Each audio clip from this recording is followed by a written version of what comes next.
Chapter 2. Joan, the Fair Maid of Kent. On the 19th of March, 1329, a great English noble, Edmund, Earl of Kent, was beheaded outside the walls of Winchester. He was the youngest son of one of England's noblest kings, Edward I. But he was a weak, vain man, and in the troublous days which followed Edward I's death, he had been used first by one party and then by another, until he had made many enemies and kept few friends. The wicked Queen Isabella, who had allowed her foolish husband, Edward II, to be murdered, and ruled the country with her favorite, Mortimer, in the name of her young son, Edward III, hated the Earl of Kent. She vowed his ruin and had him convicted of treason. Men did not love Kent, but it was thought a terrible thing that the son of Edward I should perish like a traitor. Though he was condemned to death, no one dared lift their hand against him, and from morning till evening the great Earl waited, till a condemned criminal consented to win his own pardon by cutting off the Earl's head. Kent's youngest child, the little Joan, was then only a year old, and 2 years afterwards Philippa, Queen of Edward III, moved with compassion for her desolate state, took her under her care to bring her up at her court. Many stories told of Queen Philippa show the kindness of her heart, and we cannot doubt that the little Joan was happy under her care. She grew up in the court of Edward III, which after his successful wars in France became one of the most magnificent in Europe. Life was a ceaseless round of festivities and gaieties. Rich booty was brought back from the French wars, and the English ladies copied the extravagant fashions of the French. We read of the feather beds with gorgeous hangings which were used, of the rich furs, of the velvet robes embroidered in silk and pearls, of the trailing dresses which lay in heaps upon the ground in front as well as behind. Joan grew up to be a very beautiful girl and to be very fond of fine clothes. She is said to have been full of charm and to have been clever and brilliant as well. The king's eldest son, Edward, afterwards known as the Black Prince, was 2 years younger than she, and growing up together they seem to have learned to love one another. It was natural that Joan, who is described as the most beautiful and the most lovable of all the maidens of England, should have had many suitors. Her heart was won by Sir Thomas Holland, but whilst he was away at the wars, the Earl of Salisbury tried to win her as his wife. When Holland came back, he petitioned the Pope to affirm his right to Joan's hand, and after both sides had been heard, judgment was given that Joan was the wife of Holland. She was then just 21, and shortly afterwards, as both her brothers died, she became her father's heiress and Countess of Kent. Her husband was given various appointments in France, and Joan went there with him several times. She always surrounded herself with luxury of every kind and spent a great deal of money on dress. Holland died in 1360, leaving her still beautiful and charming with 3 children. She was at once sought in marriage by many suitors, but she would listen to none of them. An old writer tells us that one day the Black Prince visited her and tried to persuade her to accept one of these suitors who was a friend of his. She constantly refused, and at last answered, weeping, that she had given herself to the most noble knight under heaven, and that for love of him she would have no other husband as long as she lived, but that she knew that he could never be hers. Then the prince implored her to tell him who this most noble knight was, and when she would not speak, he went down on his knees, saying that if she would not tell him, he would be her mortal enemy. At last, he wrung from her the confession that it was he himself whom she meant. And when he heard this, he was filled with love for her, and vowed that he would never have any other wife so long as he lived. Edward was then 30 years of age and had refused many princely offers of marriage. Perhaps he'd never forgotten the beautiful cousin who had grown up with him, and now when she was free, he rejoiced to make her his. It is said that Edward III was very displeased when he heard that his son had made a marriage contract with Joan, but that Queen Philippa, who had always loved her tenderly, took her part. However this may be, we know that they were married by the Archbishop of Canterbury at Windsor in the presence of the king only 10 months after the death of Joan's first husband. The marriage took place in October, and they went afterwards to the prince's castle at Berkhamsted, where they spent Christmas. In those days, a great part of France was under the rule of the King of England, and the knights and ladies of the fair duchy of Aquitaine, which had belonged to the kings of England since the day when it had come to Henry II through his wife Eleanor, asked Edward III to send his son to rule over them. The Black Prince was famous for his courage and for the great victories he had won in battle against the King of France. Edward III thought it only right that his son should have a distinguished position, and he appointed him Prince of Aquitaine. Then the Black Prince and Joan made great preparations for their departure, for they were determined to have a magnificent court in Aquitaine, and to take with them many English knights and nobles. The English Parliament found it difficult to provide the large sums of money needed for the luxurious lives of Edward III and his sons.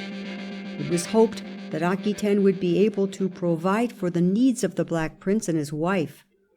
But they spent so much before their departure in entertaining the king and court for Christmas at their castle, and in supplying themselves with clothes and furniture and all things needed for their journey, that they left England deeply in debt.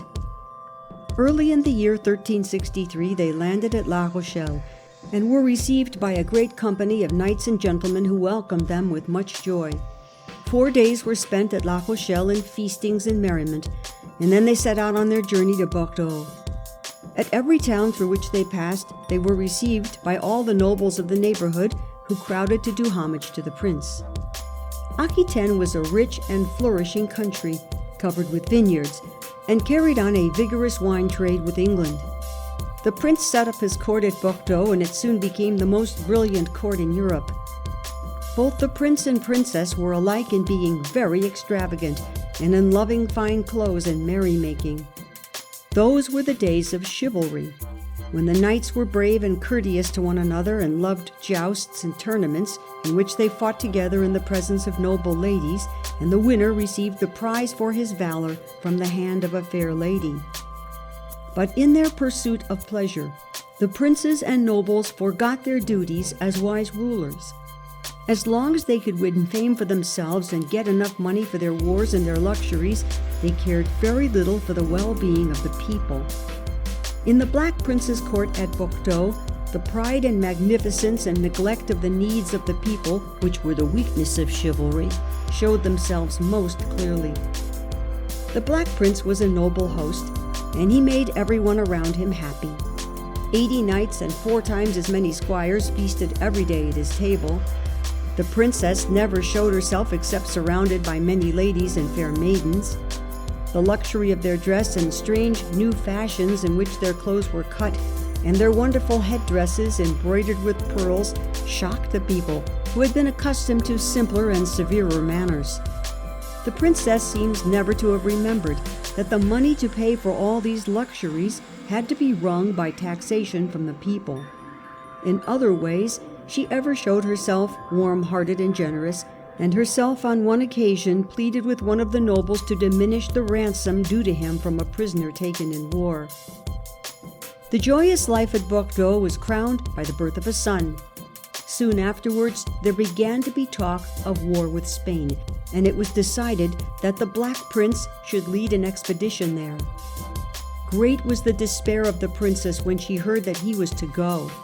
The old chronicler tells us that she lamented bitterly, saying, "Alas, what will happen to me if I shall lose the true flower of gentleness, the flower of magnanimity, him who in the world has no equal for courage? I have no heart, no blood, no veins, but every member fails me when I think of his departure." But when the prince heard her lamentations, he comforted her and said, "Lady, cease your lament and be not dismayed, for God is able to do all things."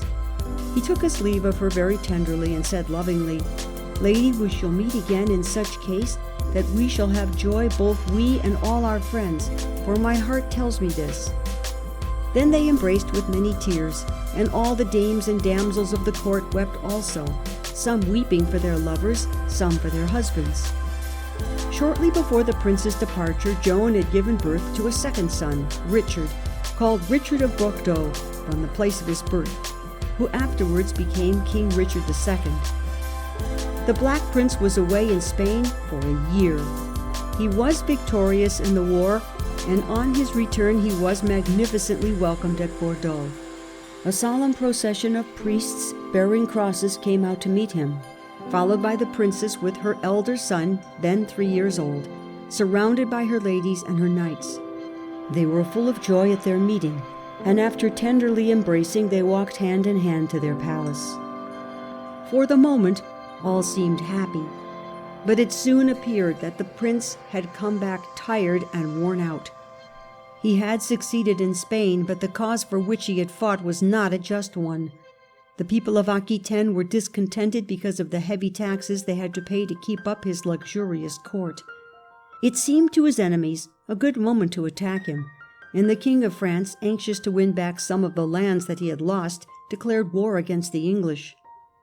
When the war began, the Black Prince was helpless with illness. He was so furious with the French that he had himself carried in a litter to attack them, and for the first time he showed himself cruel to the people he conquered.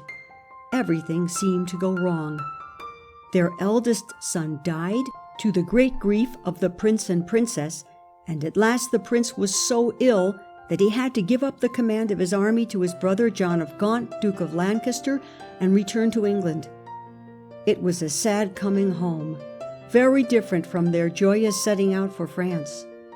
In England, too, things were going badly. The king was old, and the people were discontented because of the extravagance of the court and the nobles. The Black Prince and his wife retired to their castle at Berkhamsted. He was afflicted with a grievous malady and suffered terribly, but he interested himself in the affairs of the country and supported the Parliament, which was trying to remedy some of the abuses of the government. In order to do this, he moved up to London to the royal palace at Westminster. It was there that he died after 4 years of illness and suffering.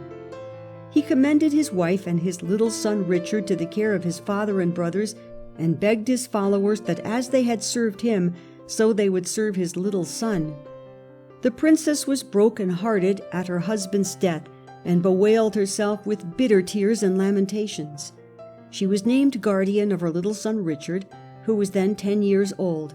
He was made Prince of Wales and declared heir to the throne, and only a year passed before, at his grandfather's death, he became King of England. Those were anxious days in England. The country was worn out with the expenses of long wars and of an extravagant court.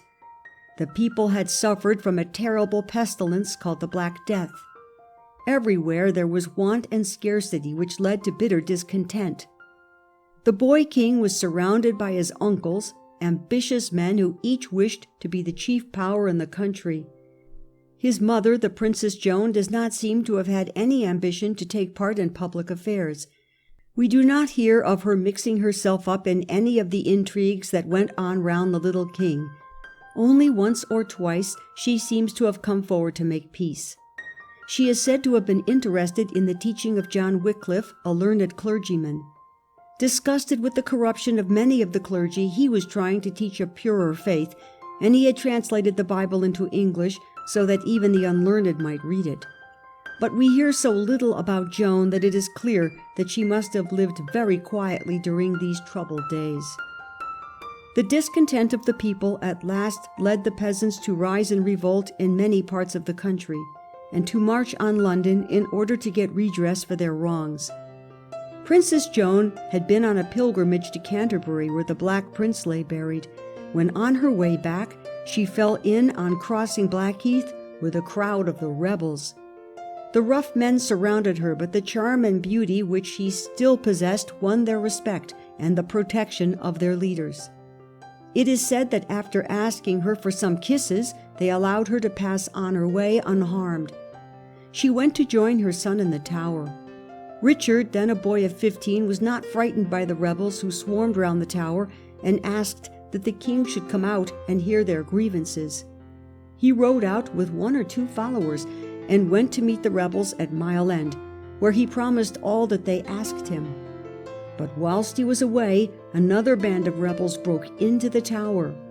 They forced their way into the princess's room and treated her with rough familiarity and rudeness. They plunged daggers into her bed, to see if anything was hidden there, and terrified her so much that she fainted. Then her ladies carried her away and conveyed her in an open boat across the river to a house belonging to the king called the Wardrobe, and there Richard joined her. Meanwhile, the rebels had seized and murdered the archbishop, the chief minister of the king. In the end, the rebels were put down after much bloodshed. Richard II seems to have had the charm and beauty of his mother, and as a boy at least, the courage of his father, but he did not grow up to be a wise king. He quarreled with his powerful uncle, John of Gaunt, Duke of Lancaster, who was suspected of wishing to make himself king, and John, angry with his nephew, shut himself up in his castle at Pontefract. The Princess Joan was ill and had grown so stout that travelling was very difficult for her. But in spite of her sufferings, she made several journeys to Pontefract to see John of Gaunt, and at last succeeded in reconciling him with Richard. Richard treated her with great respect, and when he went away to make war in Scotland, he appointed 5 noble gentlemen to stay with her for her protection wherever she chose to live. But she could not always persuade him to do as she wished. Her son by her first marriage, John Holland, had a quarrel with another gentleman and slew him treacherously. Richard, to punish him, seized his lands, and when Joan implored his pardon, refused to listen to her. This so grieved her that she fell ill and died whilst Richard was away in Scotland.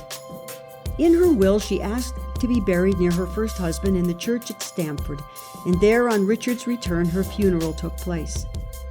The quarrels between her son and his uncles, which she had tried to heal, grew worse after her death, till they ended in the deposition of Richard and the choice of John of Gaunt's son, Henry, as king. Joan was not in any way a great woman, but we feel that there must have been something uncommon about her beauty and her charm for the memory of it to have lasted as it did. It was some time after her death that the name of the Fair Maid of Kent was given her.